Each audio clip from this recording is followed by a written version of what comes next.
රස්මි electro අපි ගාව තියෙන ඇම්පියර් 60 ලොකුම charging control එක අපි open කරමු. ඊට ඉස්සෙල්ලා බලමු මේ box එකේ label එකක් තියෙනවා. මේ label එකේ මොනවද ලියලා තියෙන්නේ කියලා.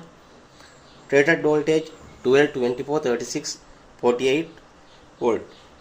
ඒ කියන්නේ අපිට බැටරි දෙන්න පුළුවන් 12 24 36 48. Rated current 68.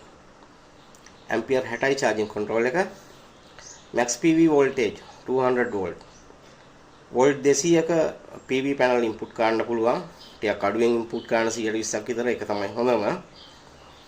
එතකොට අපිට panel load එක කොච්චරක් දෙන්න පුළුවන්ද කියලා බලමු.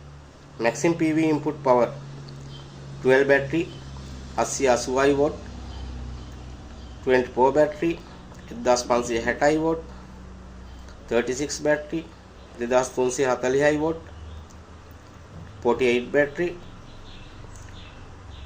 3120 watt right අපි මේක දැන් ඕපන් කරලා බලමු